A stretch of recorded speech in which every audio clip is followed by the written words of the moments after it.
Good morning, student. Myself Mukesh Kumar Tiwari from LPM Public School. Dear student, आज हम लोग बात करेंगे जो एटम एंड मॉलिक्यूल्स जो चैप्टर है उसके और भी कुछ क्वेश्चंस हैं जो एनसीईआरटी एक्सरसाइज में दिया गया है। तो चलिए क्वेश्चन हम देखते हैं।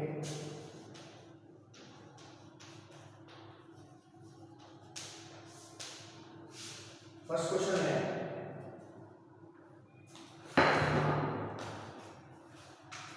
when 3 gram of carbon is burned, when 3 gram of carbon is burned in 8 gram of oxygen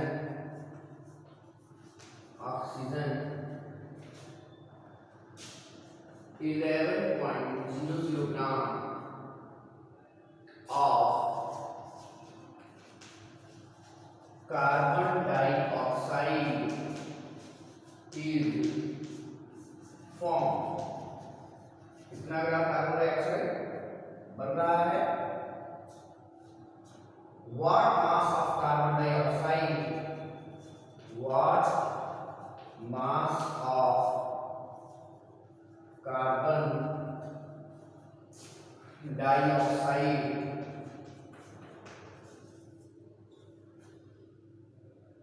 will be formed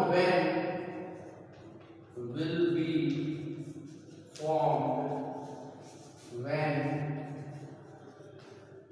3 gram of carbon is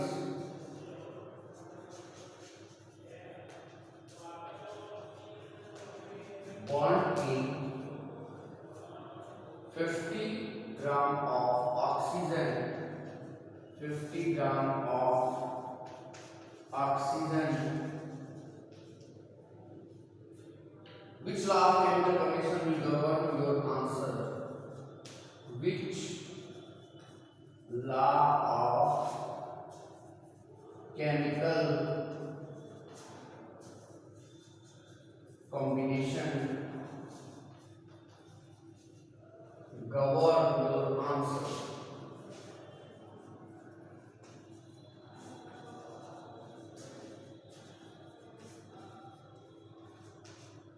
question आप जितना बड़ा देख रहे हो इसका आंसर उतना ही छोटा है, बस थोड़ा सा आपको कंफ्यूज करने के लिए इतना ये सब किया गया है। इसमें आपको मैं बता रहा हूँ क्वेश्चन में गिवन क्या है, क्वेश्चन का क्या है। इसमें ये है कि 3 ग्राम कार्बन और 8 ग्राम ऑक्सीजन आपस में रिएक्ट कर रहे हैं तो 11 ग्राम कार्बन डाइऑक्साइड बन रहा है। ठीक है, फिर आगे आपसे ये कहा जा रहा है कि अगर उसी 3 ग्राम कार्बन से 50 ग्राम ऑक्सीजन को रिएक्ट कराया जाए तो कितना कार्बन डाइऑक्साइड बनेगा। क्लियर? उसके बाद ये पूछा जा रहा है कि ये कौन से लॉ ऑफ केमिकल कॉम्बिनेशन को फॉलो कर रहा है ये क्वेश्चन। तो सबसे पहले हम रिएक्शन यहां सेटअप करने जा रहे हैं। कार्बन और ऑक्सीजन इन्हीं दोनों के बीच में रिएक्शन हो रहा है। कार्बन ऑक्सीजन रिएक्ट करके क्या बना रहे हैं? Carbon dioxide.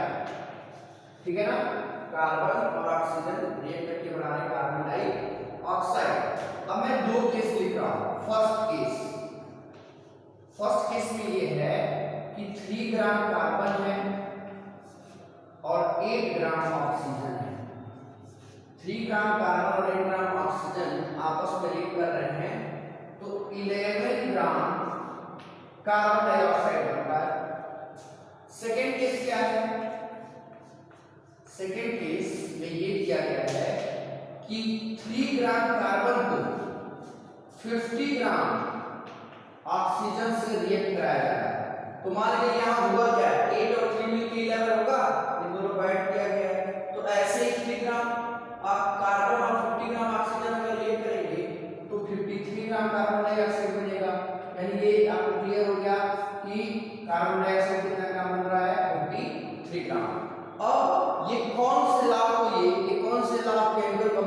को ये फॉलो कर रहा है। तो ये है law of conservation of mass, यानी यहां लिखोगे the above observations, the above observations follows law of conservation of mass. इसको फॉलो करना है, law of conservation of mass. Clear बात? तो इसका आंसर आपको मिल गया। कितना इजी था और क्वेश्चन कितना बड़ा है। चलिए अब हम देखेंगे question number second.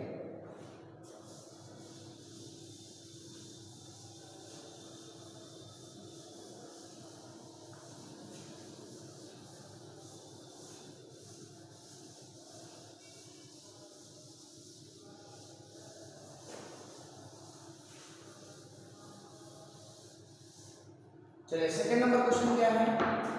Second number है कि write the chemical formula of the following. Write the chemical formula of the following. ठीक है ना, आपको केमिकल फार्मूला लिखना है किसका। ए नंबर है magnesium chloride, magnesium chloride. B number है calcium oxide, calcium oxide. Next है कॉपर नाइट्रेट और एल्युमिनियम क्लोराइड। कॉपर नाइट्रेट और बी नंबर है एल्युमिनियम क्लोराइड। सिंपल है, कैसे आप सॉल्व करोगे सॉल्यूशन में लिख रहा हूं। सबसे पहला नेम है मैग्नीशियम क्लोराइड, टी नंबर। तो मैग्नीशियम क्लोराइड के लिए Mg और Cl, Mg का 2 Cl का 1 क्रॉस मल्टीप्लाई करेंगे तो फार्मूला क्या बन रहा है, यहाँ फार्मूला बन रहा है MgCl2। क्लियर है, यानी फर्स्ट वाले का आंसर हो गया MgCl2। बी नंबर क्या है कैल्शियम ऑक्साइड, Ca और O, कैल्शियम का 2 ऑक्सीजन का 2, दोनों का क्रॉस मल्टीप्लाई होगा तो बनेगा Ca2O2। दोनों में 2 कॉमन है तो इसको हम लिख सकते हैं CaO। ऐसे होगा। आइए अब सी नंबर देखते हैं। सी नंबर पे कॉपर नाइट्रेट है, कॉपर का Cu और नाइट्रेट का NO3, इसका 2 इसका 1 क्रॉस मल्टीप्लाई होगा तो फार्मूला बन जाएगा क्या Cu NO3 होल ट्वाइस, ये होगा कॉपर नाइट्रेट। क्लियर है। अब हम डी नंबर में आते हैं। डी नंबर क्या है एल्युमिनियम क्लोराइड, एल्युमिनियम है और क्लोरीन है, इसका 3 इसका 1 क्रॉस मल्टीप्लाई करेंगे तो फार्मूला क्या बनेगा AlCl3। बोलिए क्लियर हुआ कि नहीं। ठीक है, अब हम आते हैं question number third. Question number third क्या है इसको देखते हैं।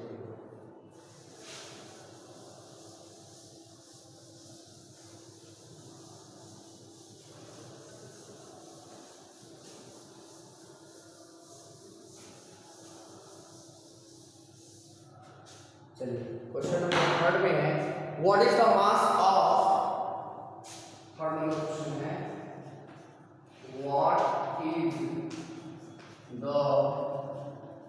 Mass of.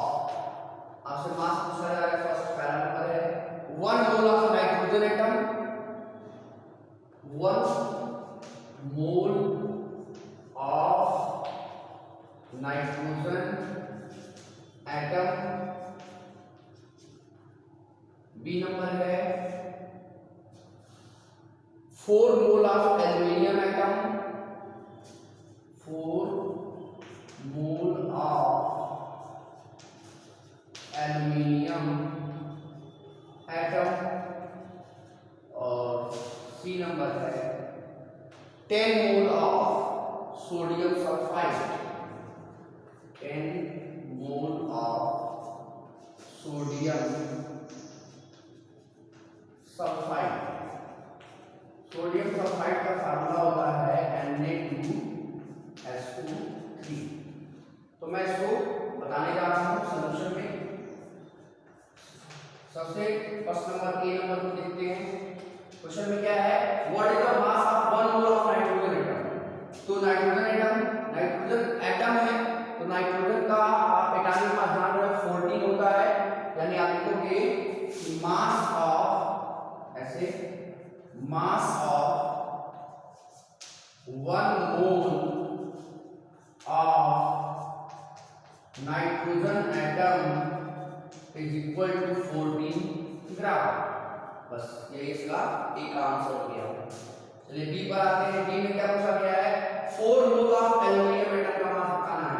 तो आप ऐसे लिखोगे पहले कि मास of 1 mole of aluminium atom, 1 mole aluminium atom का मास 27 ग्राम है, क्योंकि एल्युमिनियम का आप जान रहे हो एटॉमिक मास 27 होता है। तो लिखोगे सो मास ऑफ 4 मोल का मास पूछा है, 4 mole of aluminium atom is equal to 4 × 27, यानी इसको हम सॉल्व करेंगे, ये 28 हो जाएगा और ये हो जाएगा 10, यानी 108 ग्राम आएगा आंसर। क्लियर। अब सी नंबर पर आते हैं। सी नंबर में दिया है 10 मोल ऑफ सोडियम सल्फाइड। तो पहले लिखेंगे कि मॉलिक्यूलर मास ऑफ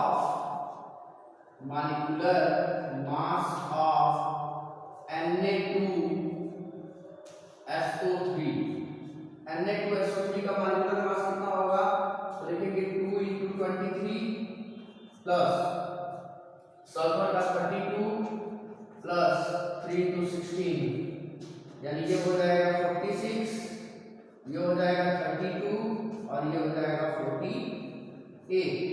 तीनों को सॉल्व करेंगे तो ये हो जाएगा 80, इन दोनों को सॉल्व करेंगे तो 80 और 80 में हम ऐड करेंगे 46 तो 126, यानी इसका मॉलिक्यूलर मास कितना आ रहा है 126। ठीक है ना। तो आप लिखोगे यहाँ पर कि 1 मोल ऑफ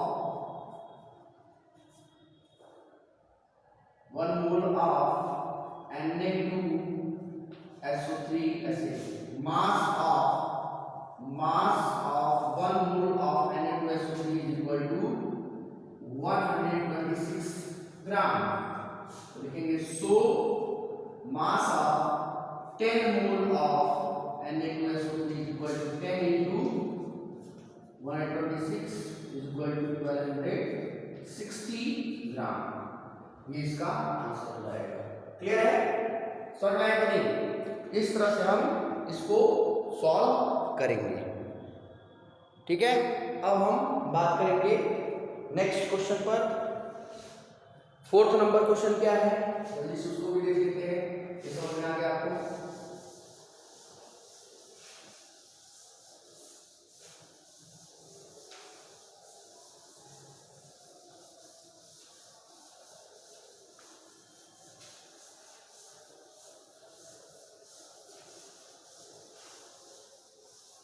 चलिए क्वेश्चन है नेक्स्ट नंबर,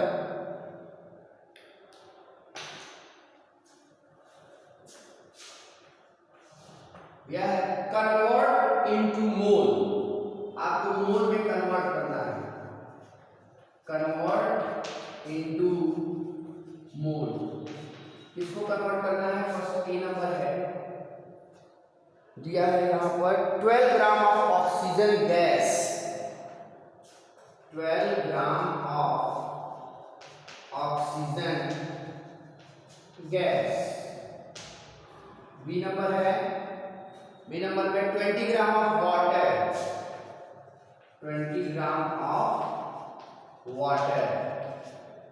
सी नंबर है 22 ग्राम ऑफ कार्बन डाइऑक्साइड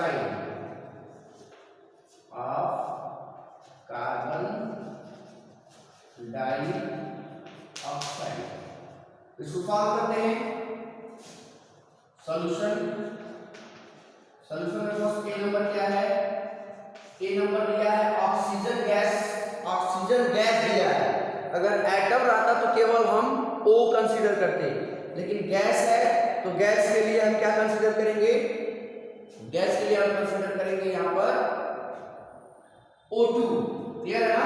तो हम पहले ए के लिए क्या करेंगे ना वो नोट करते हैं। लिखेंगे मास ऑफ ऑक्सीजन गैस कितना गिवन है? 12 ग्राम, ये ना। अब लिखेंगे मोलर मास ऑफ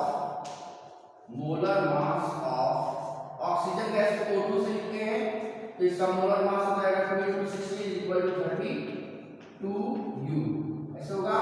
और लिखेंगे नंबर ऑफ मोल फाइंड करने के लिए क्या करेंगे? मास अपॉन मोलर मास, ऐसे इस पूरे को सॉल्व करेंगे 12 मास 32 को, तो आपको मिल जाएगा 0.37, यानी कितना मोल आंसर आ गया? 0.37। अब हम देखेंगे बी नंबर में क्या है? मास ऑफ वाटर दिया गया है, मास ऑफ H2 कितना है?